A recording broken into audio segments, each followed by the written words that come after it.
టమాటా పులుసు చేస్తున్నానండి. చూడండి ఎలా చేస్తాను. ముందుగా మెంతులు, జీలకర్ర, ఆవాలు, కరివేపాకండి.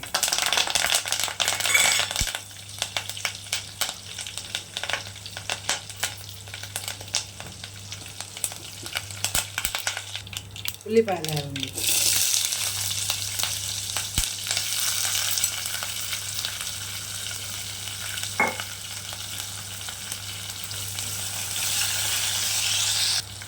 పసుపు, కారం, ధనియాల పొడి, జీరా పొడి, ఎండు కొబ్బరి, అల్లం వెల్లుల్లి పేస్ట్.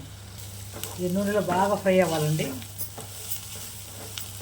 ధనియా పౌడర్, జీరా పౌడర్ ఇవన్నీ ఉన్నాయి కదా, అందుకని కొంచెం ఫ్రై అవ్వాలి.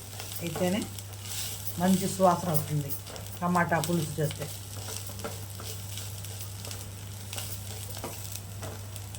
ఇప్పుడు టమాటా పులుసు వేస్తానండి. మిక్సీలో వేసుకున్నాను.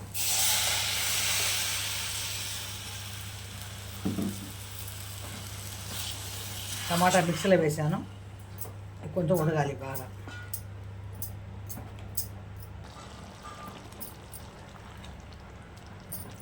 బాగా ఉడకాలండి. ఉడికిన తర్వాత చింతపండు పులుసు వెళ్తాం. కొంచెం రుచికి చాలా బాగుంటుంది. చింతపండు పులుసు వేసుకోవచ్చు, మీ ఇష్టం. లేకపోతే నిమ్మకాయ రసమైనా వేసుకోవచ్చు.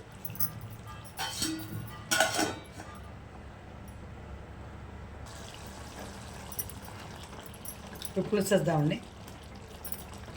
దీంట్లో బంగాళదుంపలు ఉడకబెట్టుకొని వేసుకోవచ్చు, ముక్కలు కోసి గుడ్లు వేసుకోవచ్చు, మీ ఇష్టం. అలాగనే వేసుకొని తినచ్చు.